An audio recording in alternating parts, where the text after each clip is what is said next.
Deglobalization is a movement towards a less connected world, characterized by powerful nation-states, local solutions, and border controls, rather than global institutions, treaties, and free movement. It would be wrong to say the world is definitively in a period of deglobalization. While COVID-19 and climate change demonstrate the continuing reliance of global collaboration, Brexit, Trumpism, and the past decade's decline in foreign direct investment all suggest we're entering a period of deglobalization. Since the 1990s, the West has tipped towards greater suspicion of globalized approaches. A surge in populist politics in Europe and the US has ridden a wave of opposition to globalized economies. Leaving the European Union is written into the constitutions of many populist parties. The United Nations is widely viewed as weak and deadlocked, while the World Health Organization struggled to drive an effective response to the COVID-19 pandemic, in large part due to uncooperative governments. The greatest evidence of deglobalization is perhaps the politics of both democracies and authoritarian states. During recent election campaigns in the US and Germany, climate change, an inescapable international issue, was discussed as a national challenge. In China, globalized infrastructure such as the internet is heavily restricted, with the Great Firewall turning the free flow of information into an incredibly effective method of political control. Policymakers increasingly struggle to talk about the balance that's needed between the global and the local. When should international trade be curbed and when should it be facilitated? How can the climate crisis be tackled by competing nations? And to what extent should responses to health emergencies be managed by international organizations? This effect on the political imagination inevitably has a knock-on effect on global trade, weakening confidence in the safety of international investments. But is deglobalization new? Some economists argue there has been a previous period of deglobalization, following the end of the Napoleonic Wars in the 19th century and lasting to the beginning of World War I. This was then followed by a period of deglobalization which lasted until the early 1950s. Deglobalization isn't inherently bad. There are many issues that may be best handled domestically. COVID-19 illustrates the danger of relying on global supply chains for essential medical supplies, while climate change demands reductions in the enormous carbon footprint of international trade.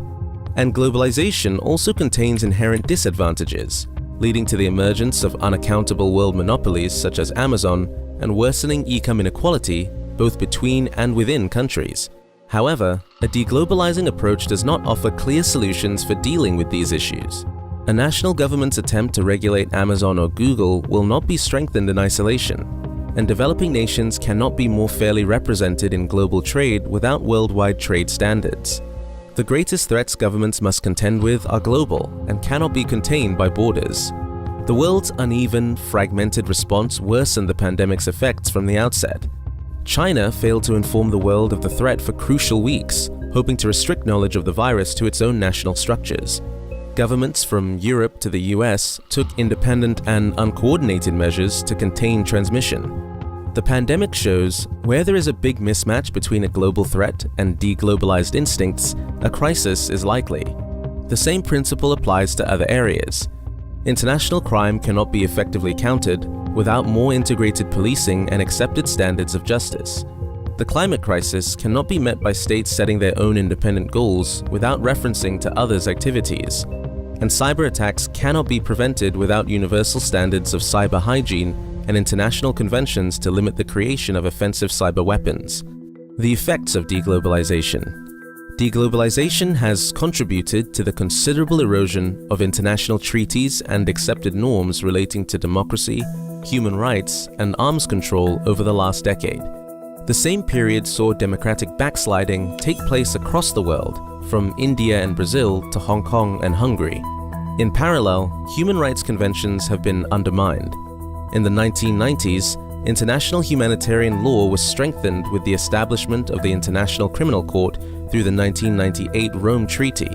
But major powers such as China, Israel, Russia, and the US never ratified the treaty, many citing national sovereignty. While under the Donald Trump presidency, the White House announced it would no longer cooperate with the court. The 1990s and 2000s also saw considerable progress on international arms control, with the 1997 Ottawa Treaty on Landmines, the 2008 Convention on Cluster Munitions, and New START in 2010 continuing limits on strategic nuclear weapons. However, the threat of proliferation has increased in recent years. Cluster bombs are alleged to have been used in the Syrian conflict, while landmines are said to have been deployed in Myanmar. The future of deglobalization. Human history is characterized by an ever closer integration between local powers, first in small city-states, then bigger national political entities, then larger regional political entities such as the EU. It is the creation of the larger international political blocs able to manage the effects of globalization which is currently faltering. National politicians are naturally reluctant to concede power to international institutions, but can make them useful scapegoats for the failure to address international crises. Citizens worry about losing national identity and cohesion with the merging of their states into supranational blocs. But technology has unleashed powerful globalized forces which are here to stay, whether that is in international travel, finance and trade, or borderless criminal, terrorist and health threats. Allowing international agreements and institutions to decay only makes the world less able to hold international corporations to account, keep citizens safe and healthy, and prevent exploitation of the world's poorest and most vulnerable people.